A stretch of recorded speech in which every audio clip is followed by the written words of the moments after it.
Esther. Esther 1. Now in the days of Ahasuerus, the Ahasuerus who reigned from India to Ethiopia over 127 provinces.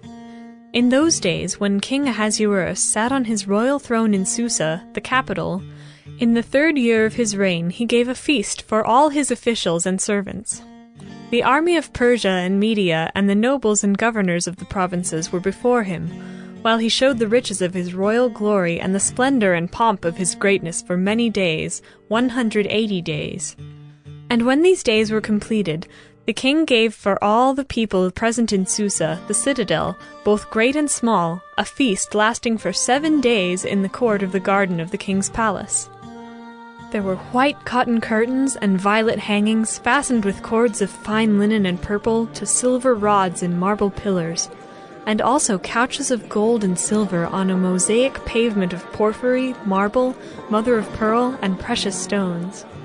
Drinks were served in golden vessels, vessels of different kinds, and the royal wine was lavished according to the bounty of the king.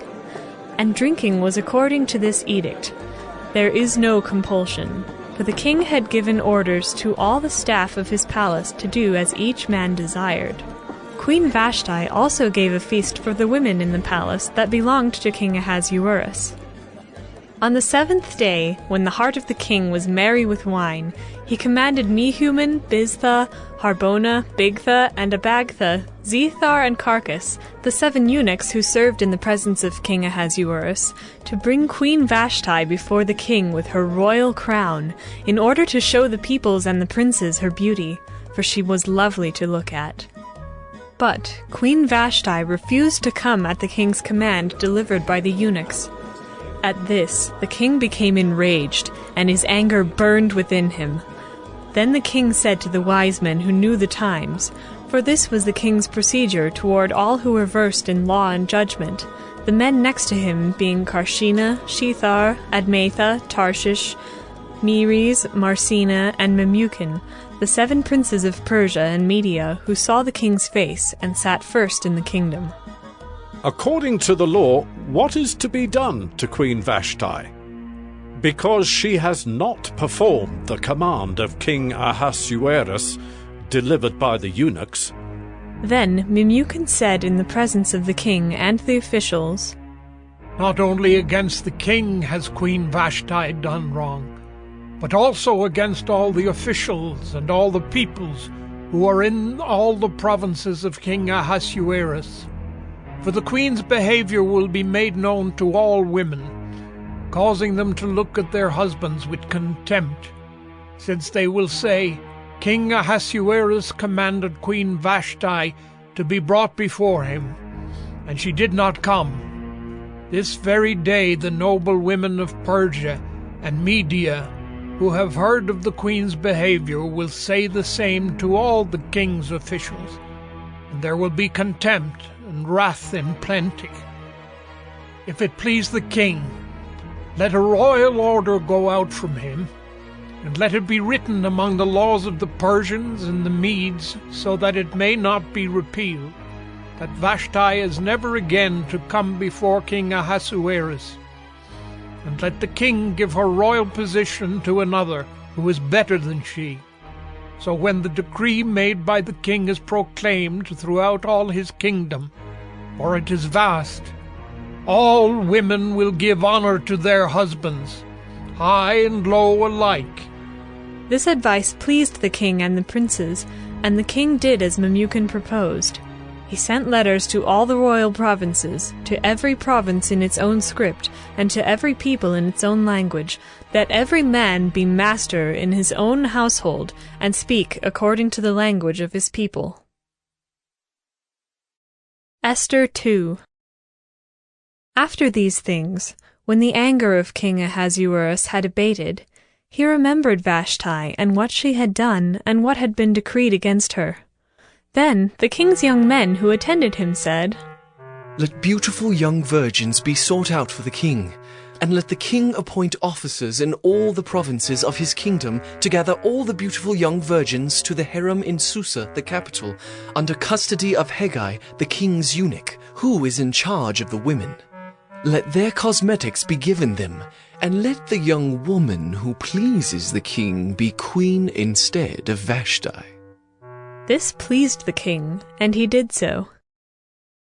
Now there was a Jew in Susa the citadel, whose name was Mordecai, the son of Jair, son of Shimei, son of Kish, a Benjaminite, who had been carried away from Jerusalem among the captives carried away with Jeconiah king of Judah, whom Nebuchadnezzar king of Babylon had carried away.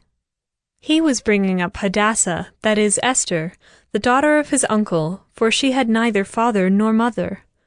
The young woman had a beautiful figure and was lovely to look at, and when her father and her mother died, Mordecai took her as his own daughter.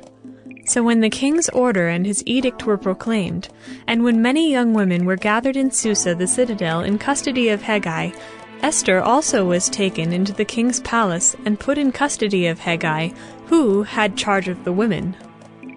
And the young woman pleased him and won his favor, and he quickly provided her with her cosmetics and her portion of food, and with 7 chosen young women from the king's palace, and advanced her and her young women to the best place in the harem.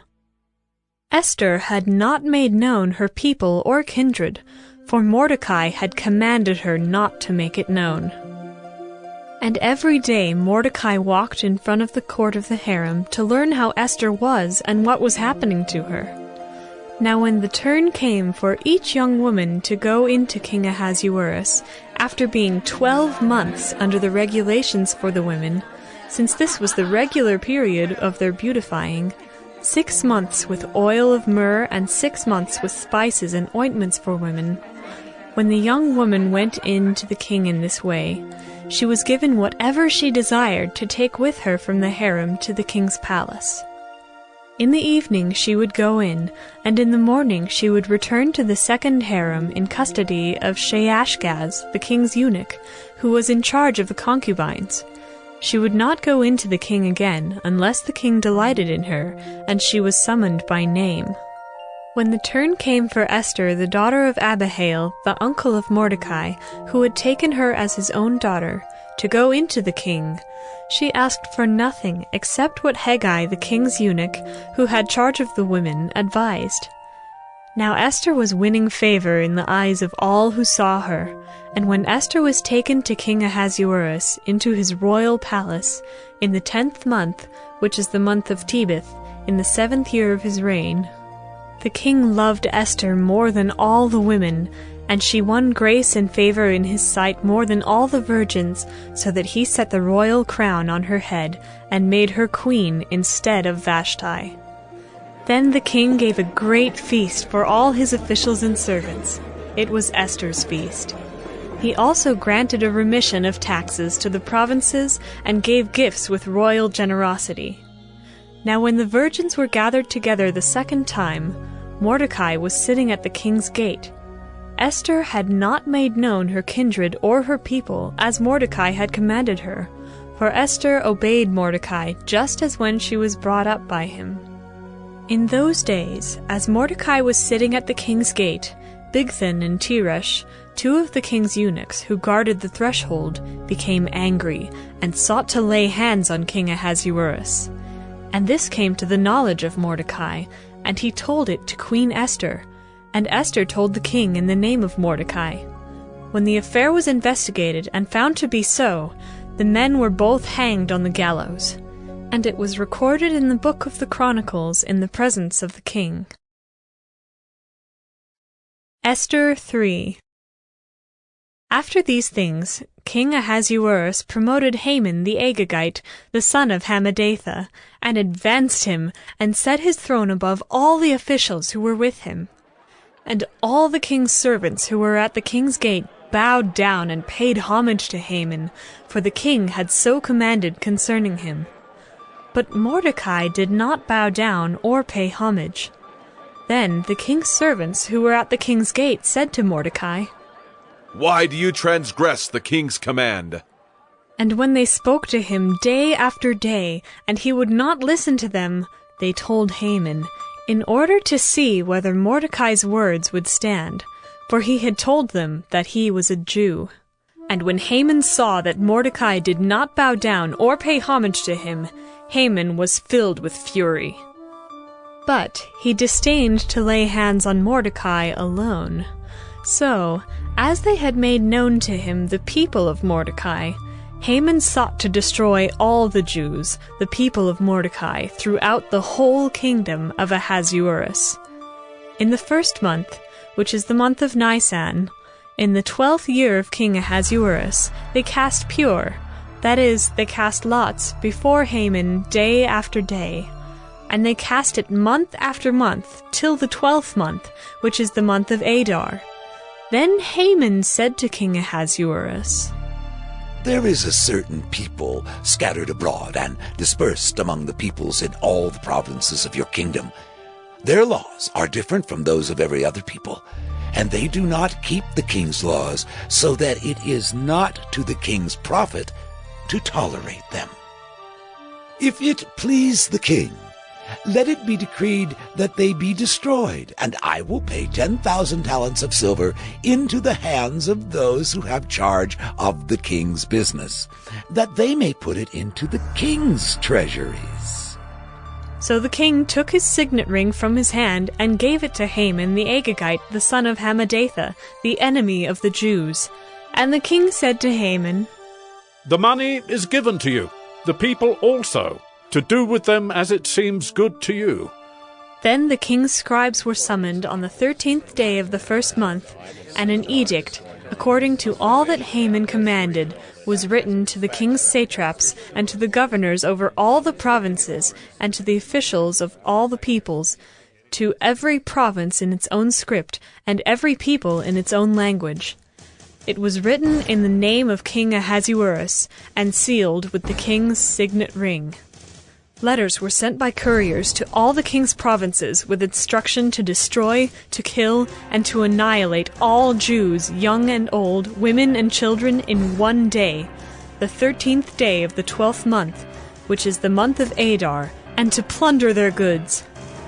A copy of the document was to be issued as a decree in every province by proclamation to all the peoples to be ready for that day. The couriers went out hurriedly by order of the king, and the decree was issued in Susa the citadel. And the king and Haman sat down to drink, but the city of Susa was thrown into confusion. Esther 4. When Mordecai learned all that had been done, Mordecai tore his clothes and put on sackcloth and ashes, and went out into the midst of the city, and he cried out with a loud and bitter cry. He went up to the entrance of the king's gate, for no one was allowed to enter the king's gate clothed in sackcloth. And in every province, wherever the king's command and his decree reached, there was great mourning among the Jews, with fasting and weeping and lamenting, and many of them lay in sackcloth and ashes. When Esther's young women and her eunuchs came and told her, the queen was deeply distressed. She sent garments to clothe Mordecai so that he might take off his sackcloth, but he would not accept them. Then Esther called for Hathach, one of the king's eunuchs, who had been appointed to attend her, and ordered him to go to Mordecai to learn what this was and why it was. Hathach went out to Mordecai in the open square of the city in front of the king's gate, and Mordecai told him all that had happened to him, and the exact sum of money that Haman had promised to pay into the king's treasuries for the destruction of the Jews. Mordecai also gave him a copy of the written decree issued in Susa for their destruction, that he might show it to Esther, and explain it to her, and command her to go to the king, to beg his favor, and plead with him on behalf of her people. And Hathach went and told Esther what Mordecai had said. Then Esther spoke to Hathach, and commanded him to go to Mordecai and say, All the king's servants, and the people of the king's provinces know that if any man or woman goes to the king inside the inner court without being called, there is but one law, to be put to death, except the one to whom the king holds out the golden scepter so that he may live. But as for me, I have not been called to come into the king these 30 days. And they told Mordecai what Esther had said. Then Mordecai told them to reply to Esther, Do not think to yourself that in the king's palace you will escape any more than all the other Jews. For if you keep silent at this time, relief and deliverance will rise for the Jews from another place, but you and your father's house will perish. And who knows whether you have not come to the kingdom for such a time as this?"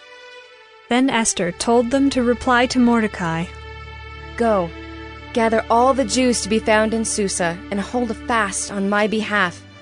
And do not eat or drink for 3 days, night or day. I and my young women will also fast as you do. Then I will go to the king, though it is against the law, and if I perish, I perish." Mordecai then went away and did everything as Esther had ordered him. Esther 5. On the 3rd day, Esther put on her royal robes and stood in the inner court of the king's palace in front of the king's quarters, while the king was sitting on his royal throne inside the throne room opposite the entrance to the palace.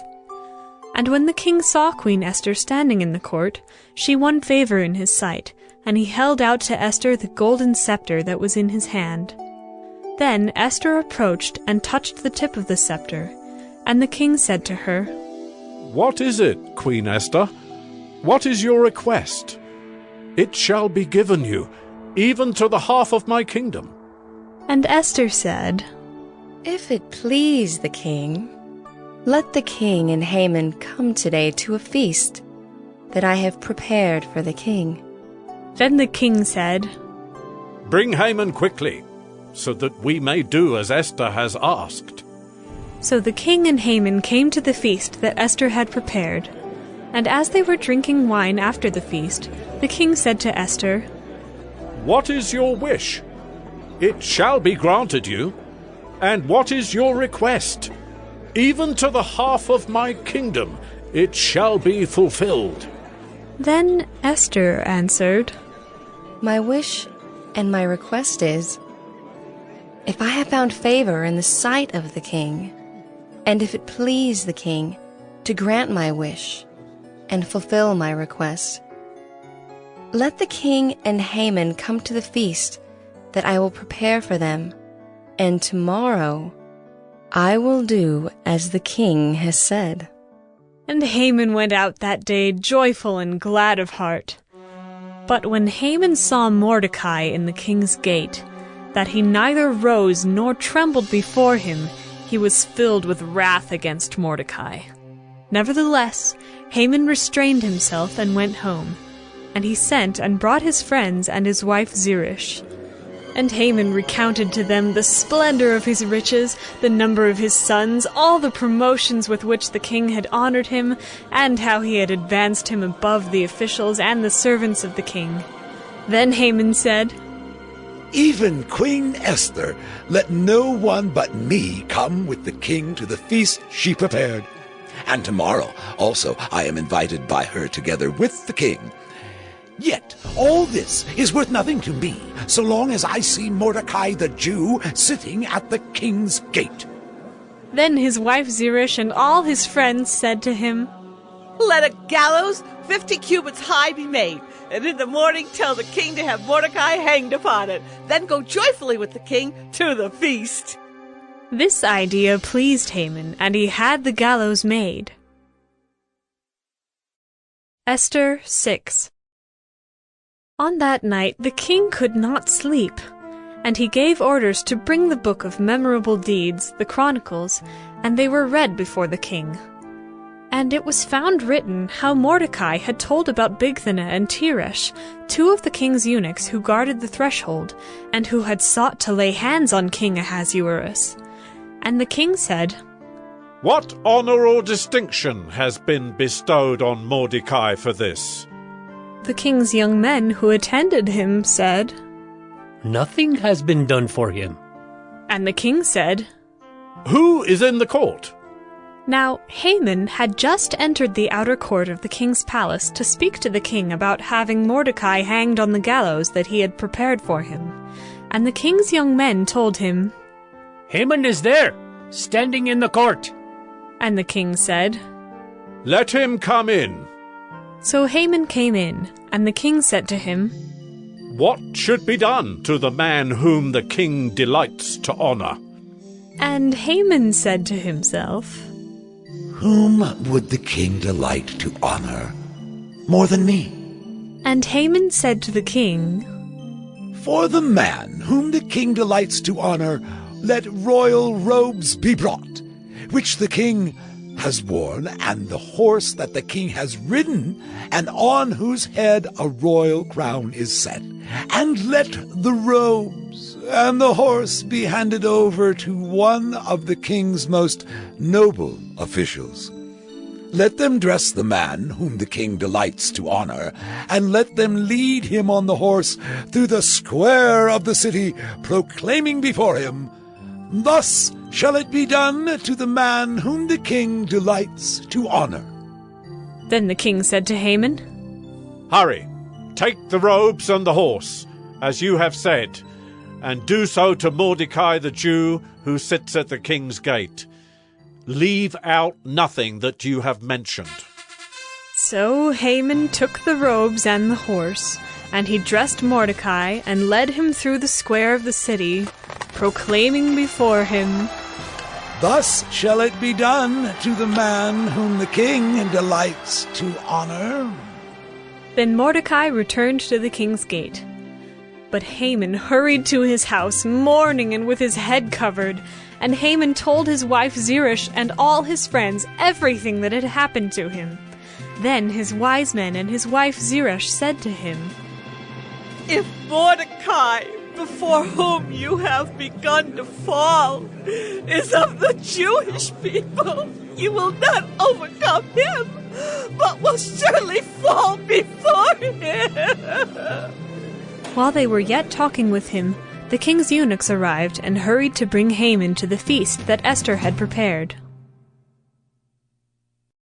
Esther 7. So the king and Haman went in to feast with Queen Esther.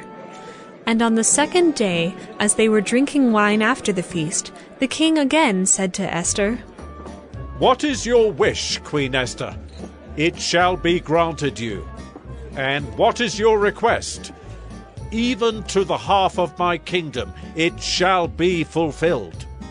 Then Queen Esther answered, If I have found favor in your sight, O king, and if it please the king, let my life be granted me, for my wish, and my people for my request. For we have been sold, I and my people, to be destroyed, to be killed, and to be annihilated.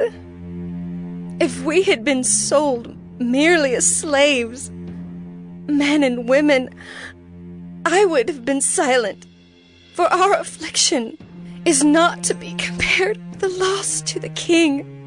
Then King Ahasuerus said to Queen Esther, Who is he and where is he who has dared to do this? And Esther said, A foe and enemy, this wicked Haman. Then Haman was terrified before the king and the queen. And the king arose in his wrath from the wine drinking and went into the palace garden.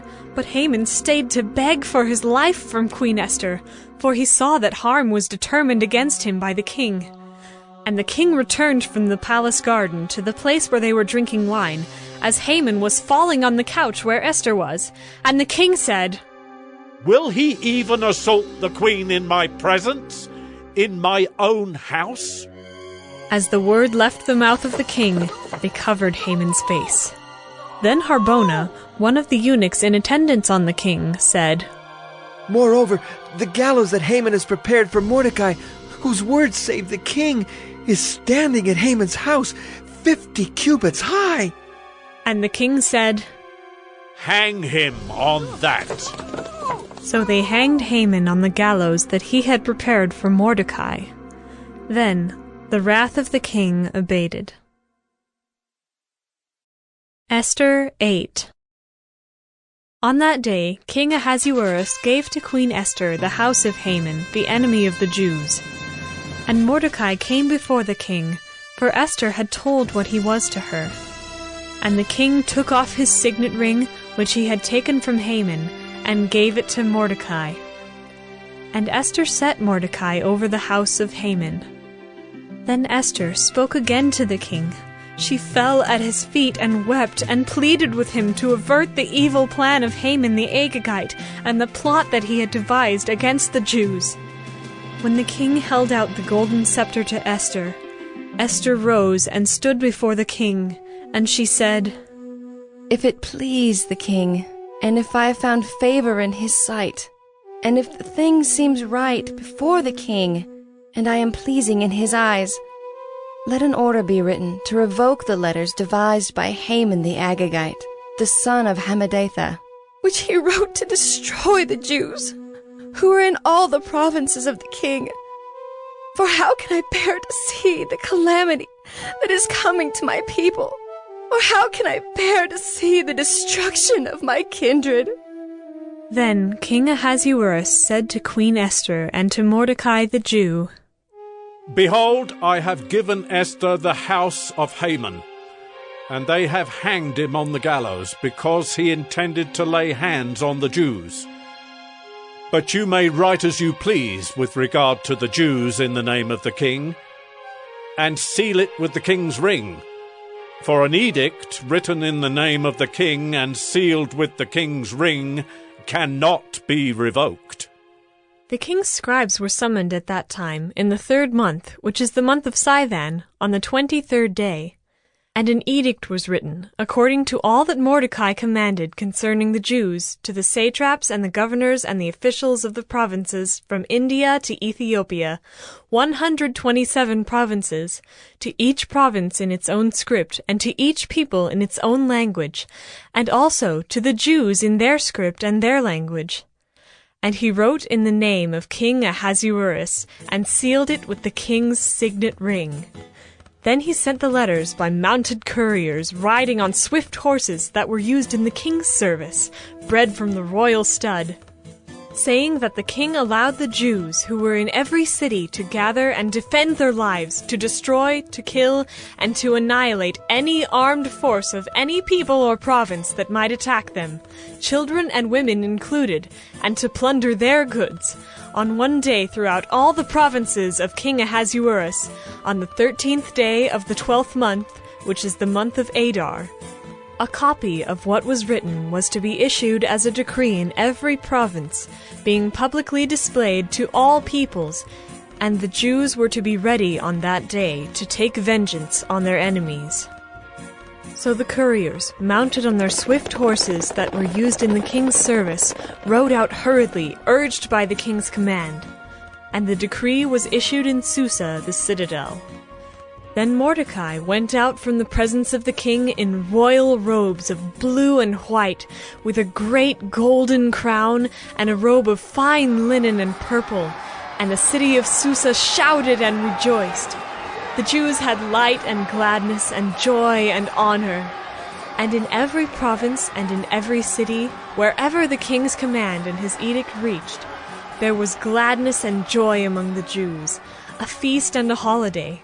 And many from the peoples of the country declared themselves Jews, for fear of the Jews had fallen on them. Esther 9.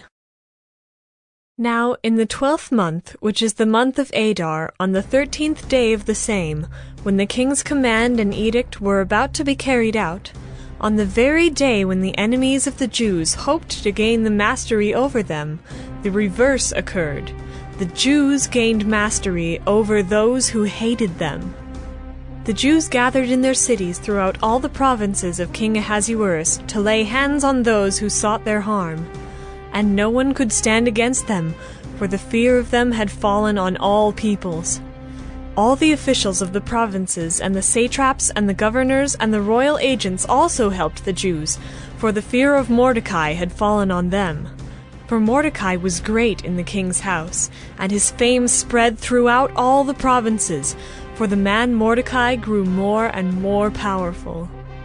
The Jews struck all their enemies with the sword, killing and destroying them, and did as they pleased to those who hated them. In Susa the citadel itself the Jews killed and destroyed 500 men, and also killed Parshandatha, and Dalphon, and Aspatha, and Poratha, and Adalia, and Aridatha, and Parmashta, and Arisai, and Aridai, and Vizatha, the 10 sons of Haman, the son of Hammedatha, the enemy of the Jews, but they laid no hand on the plunder. That very day the number of those killed in Susa the citadel was reported to the king. And the king said to Queen Esther, In Susa the citadel the Jews have killed and destroyed 500 men, and also the 10 sons of Haman. What then have they done in the rest of the king's provinces? Now what is your wish? It shall be granted to you. And what further is your request? It shall be fulfilled. And Esther said, If it please the king, let the Jews who are in Susa be allowed tomorrow also to do according to this day's edict, and let the 10 sons of Haman be hanged on the gallows. So the king commanded this to be done. A decree was issued in Susa, and the 10 sons of Haman were hanged. The Jews who were in Susa gathered also on the 14th day of the month of Adar, and they killed 300 men in Susa, but they laid no hands on the plunder. Now the rest of the Jews who were in the king's provinces also gathered to defend their lives, and got relief from their enemies, and killed 75,000 of those who hated them, but they laid no hands on the plunder. This was on the 13th day of the month of Adar, and on the 14th day they rested and made that a day of feasting and gladness. But the Jews who were in Susa gathered on the 13th day and on the 14th, and rested on the 15th day, making that a day of feasting and gladness. Therefore the Jews of the villages, who live in the rural towns, hold the 14th day of the month of Adar as a day for gladness and feasting, as a holiday, and as a day on which they send gifts of food to one another. And Mordecai recorded these things, and sent letters to all the Jews who were in all the provinces of King Ahasuerus, both near and far, obliging them to keep the 14th day of the month Adar, and also the 15th day of the same, year by year, as the days on which the Jews got relief from their enemies, and as the month that had been turned for them from sorrow into gladness, and from mourning into a holiday, that they should make them days of feasting and gladness, days for sending gifts of food to one another, and gifts to the poor. So the Jews accepted what they had started to do, and what Mordecai had written to them. For Haman the Agagite, the son of Hammedatha, the enemy of all the Jews, had plotted against the Jews to destroy them, and had cast pure, that is, cast lots, to crush and to destroy them. But when it came before the king, he gave orders in writing that his evil plan that he had devised against the Jews should return on his own head, and that he and his sons should be hanged on the gallows. Therefore they called these days Purim, after the term pure. Therefore, because of all that was written in this letter, and of what they had faced in this matter, and of what had happened to them, the Jews firmly obligated themselves and their offspring and all who joined them, that without fail they would keep these 2 days according to what was written, and at the time appointed every year. That these days should be remembered and kept throughout every generation in every clan, province, and city, and that these days of Purim should never fall into disuse among the Jews, nor should the commemoration of these days cease among their descendants. Then Queen Esther, the daughter of Abihail, and Mordecai the Jew gave full written authority confirming this second letter about Purim. Letters were sent to all the Jews, to the 127 provinces of the kingdom of Ahasuerus, in words of peace and truth, that these days of Purim should be observed at their appointed seasons, as Mordecai the Jew and Queen Esther obligated them, and as they had obligated themselves and their offspring, with regard to their fasts and their lamenting. The command of Queen Esther confirmed these practices of Purim, and it was recorded in writing. Esther 10. King Ahasuerus imposed tax on the land and on the coastlands of the sea, and all the acts of his power and might, and the full account of the high honor of Mordecai, to which the king advanced him, Are they not written in the book of the Chronicles of the kings of Media and Persia? For Mordecai the Jew was second in rank to King Ahasuerus, and he was great among the Jews and popular with the multitude of his brothers, for he sought the welfare of his people and spoke peace to all his people.